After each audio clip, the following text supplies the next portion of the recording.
Effigies burned, cries of protest, thousands in yellow jackets on a strike for a week. The Delhi National Capital Region turned into a theatre of conflict between Blinkit and its delivery partners over a new rate card. The Zomato-owned company cut payout to 15 rupees per delivery from 25 rupees earlier. The revised pay structure has a distance-based variable component, which the company says, and I quote, is fair. The riders believe it's not. They fear it will cut their monthly earnings in half. The standoff temporarily shut half of Blinkit's 200 dark stores in the region.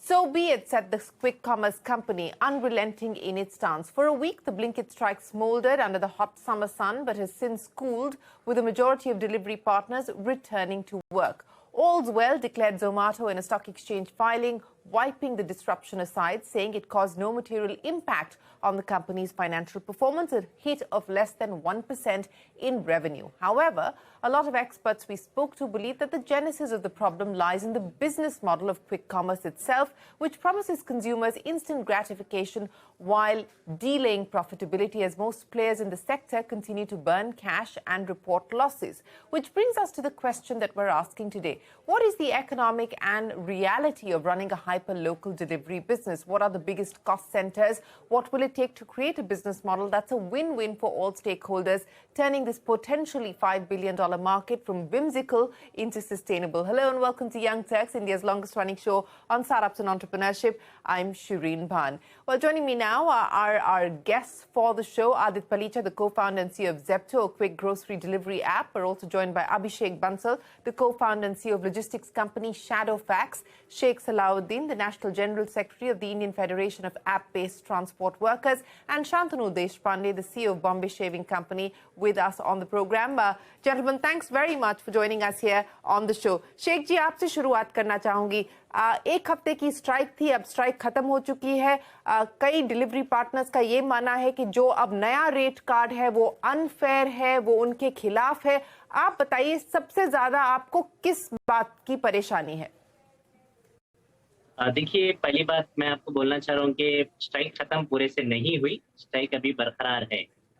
ठीक है, तो और आपको ये भी clear करना चाह रहा हूँ, जैसा ये रेट कार्ड का मामला चल रहा, 2022 के अंदर 50 रुपए था, उसको बाद में हल्का 25 रुपए किया गया, उसके बाद में आज 15 से 10 रुपए के बीच में दिया जा रहा. ये इसकी वजह से डेली लाइफ पे जो डिलीवरी बॉय है, जो डिलीवरी वर्कर है, जो सुबह से लेकर शाम तक 12-12 घंटे जो काम करते हैं, उनके ऊपर बहुत ही उनकी फैमिली के ऊपर इफेक्टेबल है. इसको समझना चाहिए. हम अभी मल्टीपल टाइम्स वही आपके द्वारा एज ए मीडिया द्वारा भी हम लोग बोल रहे, ब्लिंकिट मैनेजमेंट से भी हम रिक्वेस्ट कर रहे हैं, मगर आज के हालात जो है वो बहुत बुरे हैं. आप देख रहे होंगे डिलीवरी वर्कर्स को हर चीज बढ़े जा रही है. डीजल का रेट, पेट्रोल का रेट और बेसिक नीडली जो भी घर के जरूरतमंद चीज है वो सारे बढ़ते जा रहे हैं, मगर यहाँ पे डिलीवरी बॉय की अर्निंग कम हो रही और उसका लाइवलीहुड पे इफेक्ट गिर रहा, वो बहुत बुरा. तो शेख जी, आप कह रहे हैं कि अर्निंग्स पे काफी भारी प्रभाव पड़ा है और आप कह रहे हैं कि स्ट्राइक खत्म नहीं हुई है, लेकिन कंपनी के हिसाब से तो स्ट्राइक खत्म हो चुकी है और वापस आ गए हैं सब काम पे. नहीं मैडम, वो थर्ड पार्टी उनको ज्यादा हायर करके कंपनीज ने उनको हायर करके रखा, काम चला रहे. तो मैं उस चीज में ज्यादा नहीं जाना चाह रहा हूँ. आज के तारीख में भी आज अगर जब देखे होंगे सुबह गुड़गांव के अंदर, दिल्ली एनसीआर के अंदर अभी भी हमारे साथी बहुत सारे लोग आज ज्वाइन नहीं हुए वर्क के अंदर. मगर कल का जो बिहेवियर था कंपनीज का, जो बिग बास्केट कंपनी का जो बाउंसर्स, 100 के ऊपर बाउंसर्स लगाए हर जगह, हर उनके हब्स के ऊपर जो पुलिस का पहरा लगा के जो करे और उनको आईडीज ब्लॉक करते बल्कि जो धमकी दिए, उसके वजह से थोड़े लोग जो है वो खौफ में आके उनकी रोजी रोटी के, क्योंकि वो बेरोजगार है मैडम, उसको रोजगार इसके सिवा दूसरा नहीं है चारा, क्योंकि ये चारा बना दिए, तो उसके लिए पाप बेचारा थोड़े मजबूरन लोग जाके जुड़ गए. Now, many have questioned the unit economics of the quick commerce model. You believe it works. You believe it's doable. Respond to what we've heard here from Sheikh, what we have heard from others saying that, look, a business model needs to be sustainable and quick commerce in India is not. Thanks a ton, Shereen, and I appreciate you having me here and the opportunity to speak on this platform. So look, I don't believe quick commerce's unit economics work. I know quick commerce's unit economics work. I mean, at this point, it's a function of the data. I mean, to give you a sense of where we stand right now, we're in a position where, we've got hundreds of dark stores across the country at this point, and about 65% of them are fully cash flow positive, including everything from rent, utilities, manpower expenses, delivery cost, wastage, your back-end sourcing cost, your customer support agent and wastage. Fully loaded, right? And not only have they turned fully cash flow positive, they're turning profitable faster than supermarkets turn profitable. We're seeing a Zepto dark store take 13 to 14 months to turn fully loaded cash flow positive versus a offline supermarket, which is a well-established business model, takes 18 to 24 months. So this model is new, right? We don't have a 5-year ROIC yet, but forget about proving the business model. We're turning our stores profitable faster than supermarkets. We believe we'll probably have a longer and better, a faster path to payback and a better ROIC in the long run. What's working? How are you being able to deliver on unit economics? Look, it's a phenomenal question. And, by the way, I'd be happy to catch up with you for coffee one day and show you our P&L. But in terms of the, what actually works with this business, see, this business is, fundamentally a function of operating discipline, right? It's like asking what's the difference between a, D-Mart, which is a highly profitable, grocery retail company, and every other grocery retailer other than D-Mart, which is nowhere near the profitability, right? A lot of people follow the same model of, budget retail, budget grocery, but they still don't have anywhere near the profitability metrics that D-Mart has, and it fundamentally boils down to execution.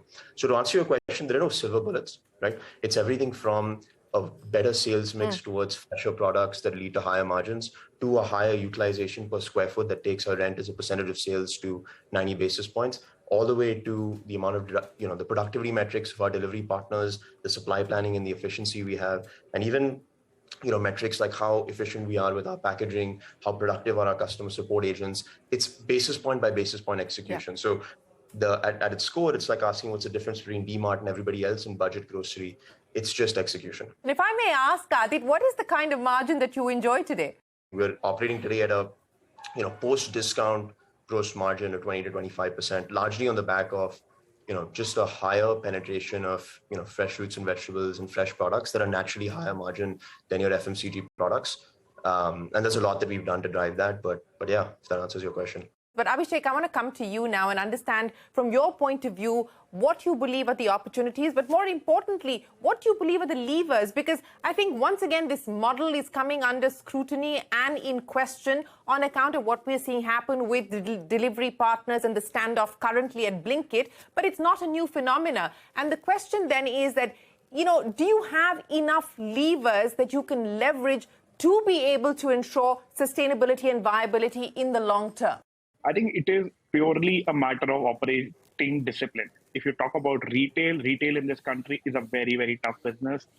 And as you can see, like there'll be like probably 90% of the retailers who have basically started a business properly, but they haven't done well. If you look at the business, I think it is phenomenal. Like it is extremely dependent on the kind of products that you're selling. Where are you selling? What kind of choices are you making? If you probably go all out over there across all geographies, probably this business does not make sense. But if you're being very, very selective in terms of choosing where your customers are, choosing the right kind of customers, and building a brand for those sort of customers. But I think when it comes to logistics, logistics is a very, again, there are certain elements around efficiency, productivity, which matter a lot to the unit economics. But also what matters is a lot of softer element. Okay, how are you locating your dark stores? Are you serving customers which are far away from your dark stores? Okay, are you keeping your people happy over there? How is your demand distribution throughout the day? How's your forecasting engines working so that the people who are working with you have a very reliable way of making money? Typically, what we have seen is that, again, and there's a metric that we measure today across our network. What is the satisfaction level of delivery partners across delivery companies? And what we have seen is, again, different companies have very, very different kind of happiness cycles, and it all relates in some way to the operating discipline that they have. But that also plays a huge role in the unit economics, because the happier the people are with working in a certain place, I think the more stable the unit economics can be in the long run. Shantanu, that's what I want to address with you, because you've been tweeting or writing on LinkedIn about this issue as well. And I think it once again brings into focus the issue of how large really is this addressable market. I mean, all kinds of numbers are bandied about and thrown about, but the actual paying capacity, the actual paying customer, the difference, the divergence between the addressable market or what is projected and forecast as the addressable market and the paying capacity, that's where the problem seems to lie, the divergence therein. No, I completely agree with you. I think, so first of all, as Bombay Shaving Company, Zepto, Instamart, and Blinkit are important. They account for almost 10% of our revenues, right? So we see growth happening, we see customer acquisition happening, we see them as viable, large-scale opportunities. As a consumer also, for me, I use all three. And I genuinely believe that it is a habit-creating product. Now, retail, as Aditya and Abhishek have rightly said, are execution and discipline-driven kind of industries. DMart has obviously done something phenomenally well, operates at a very different level, and so on.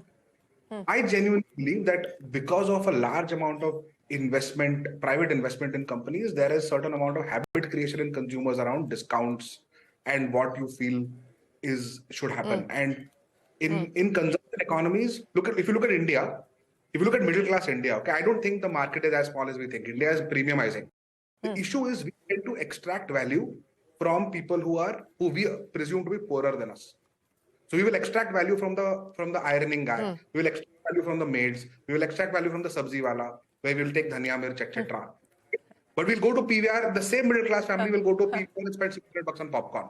So the consumer, in my view, also is the belief is that consumer cannot spend and all of that. I genuinely feel that's a highly exaggerated argument.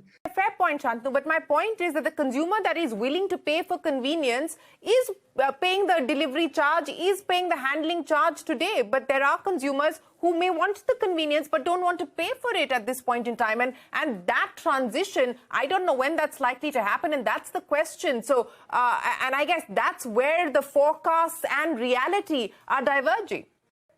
No, I agree. I think I'll come to you in a second. Yeah, Shantanu.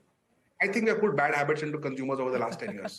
India is the only country where there is 50% cash on delivery. There is no reason with UPI as well spread out for there to be 50% cash on delivery. Of that 50%, 10% are personal care and food products that are opened, used and returned, and the consumer will tell the delivery boy, leke jao, mere ko nahi chahiye.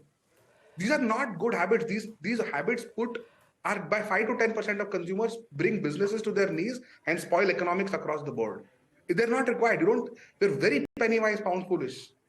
So I feel that transition has to happen. It might take some time. Might take some time to unlearn. But Adit, you wanted to come back to the point that Shantanu was making and respond to Shantanu's point that, it's a lot of you guys that instilled bad behavior. And now as you chase unit economics and the path to profitability, a lot of those bad habits are being unbound. Shereen, I think you're trying to, get a pretty exciting dialogue, but I actually agree with a lot of what Shantanu was saying.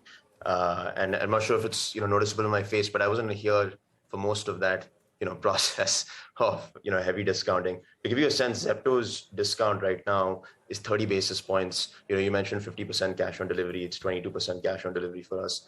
And more importantly, I mean, to give you a sense, I think, on the narrative that the forecasts on how big this opportunity can be and what's actually playing out in reality, to give you a sense, I think there's a little bit of a stigma that's been pushed on this model, right? In reality, I mean, getting the contribution margin positive, turning dark stores profitable faster than supermarkets. When you actually look at the depth, the story is very different. What's interesting to me is that there are companies out there in technology that have been unprofitable for 7, 10, 15 years. This model is 18 months old and everybody's already written it off. And I think it's just mainly sort of a stigma. I think the inherent assumption is, will people pay for convenience? That inherent assumption assumes that the delivery cost is higher with this model than in other models.